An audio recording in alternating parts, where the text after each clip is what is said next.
Welcome to World History. Today we're going to continue the story of France by talking about the way that French society collapsed and a new world was built through a process called the French Revolution. So, today your objectives are you need to describe the problems that France faced.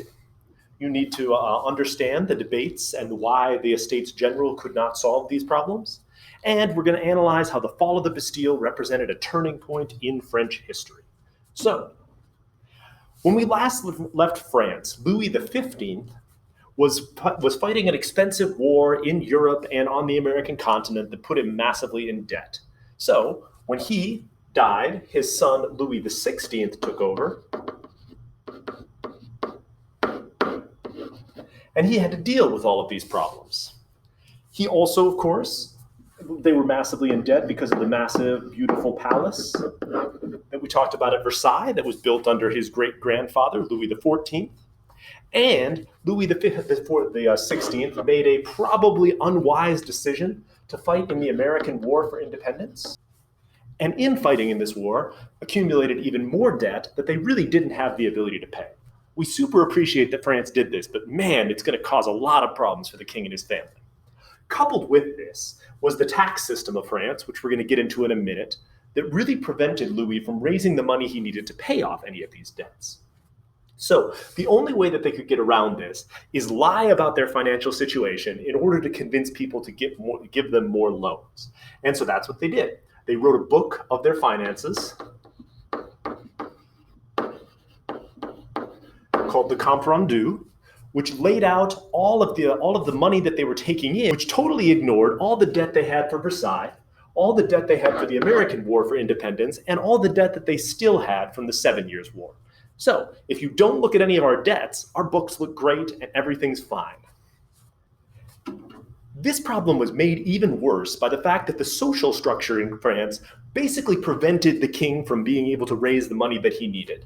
So, let's talk about the three estates. This is the social pyramid or the social structure of France. And it's set up this way. The first estate is the church, who pays no taxes but has massive income. The second estate is the nobles, who also pay no taxes and have tons of money.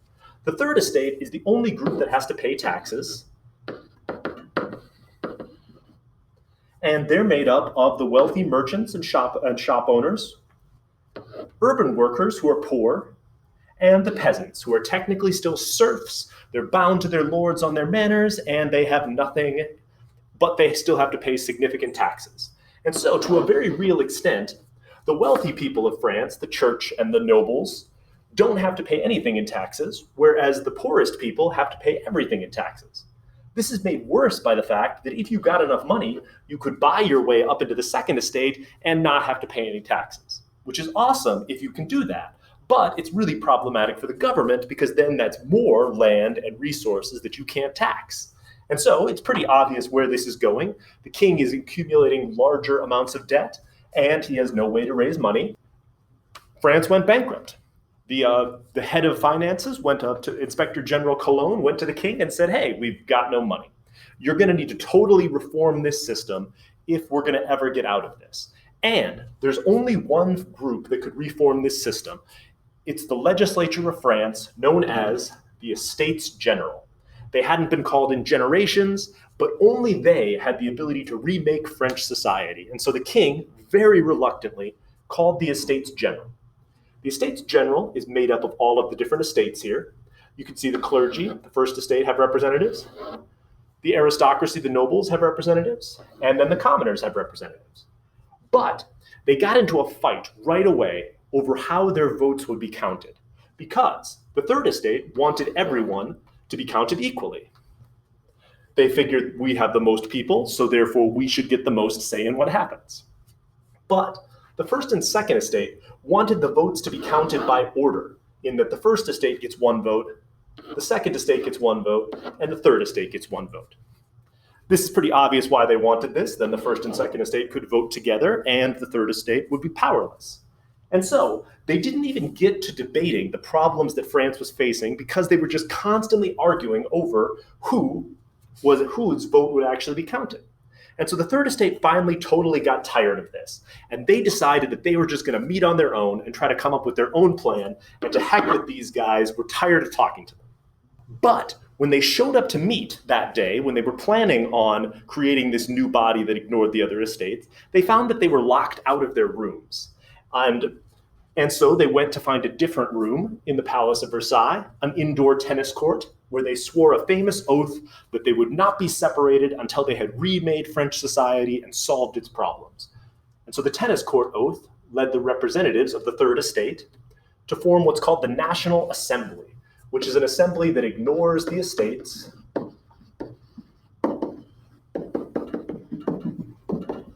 and treats each delegate or representative equally. The king, of course, said that this was not going to fly for him and tried to go down there to stop them, but he stopped short of having them all arrested. And so they decided that, well, if he's not going to kick us out, then I guess we'll just keep meeting.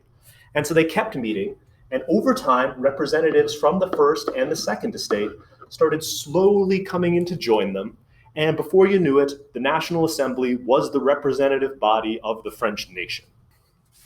But this had all taken a significant amount of time, and the people of France were starting to get irritated with the fact that none of their concerns had been addressed. They had written down all of these concerns, all these things they wanted people to look at, and they wanted the National Assembly to deal with, and the National Assembly was still arguing about who's going to get representation. And so the people of France basically got tired of this. They armed themselves, and they attacked the Bastille prison. The Bastille prison was attacked for two reasons. One, because it was a place where the king held political prisoners, and so it was a symbol of royal power and tyranny. But secondly, because it also held massive amounts of gunpowder. And the people of France had been arming themselves, acquiring weapons and cannons, and they needed gunpowder to fire them. And so they stormed the Bastille prison, killed most of the guards inside, and seized the gunpowder. So now this heavily armed mob paraded through the streets with soldiers' heads on a pike, and this represents the first time in which mob violence is used by the people of France to try to forcibly get what they want. And so with the example of the fall of the Bastille, violence and anarchy spreads throughout the country in what's known as the Great Fear. You can see here from major cities, all this disorder spreads, and what starts happening is the serfs, who were still technically tied to the land and owned nothing, started attacking the noble estates.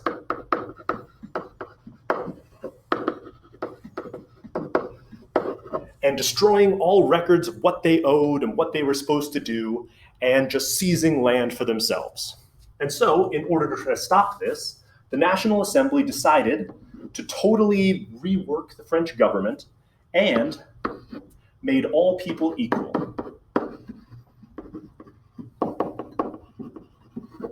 So now there are no nobles, there are no commoners, there's no First Estate, there's no Second Estate. We're all just Frenchmen following the same laws. And so this represents, of course, a massive change in French society, and we'll look at the implications of this when we come back tomorrow. So hopefully you can describe the problems that led to this whole crisis, evaluate why the Estates General wasn't able to be successful, and how the fall of the Bastille changed the path of French history.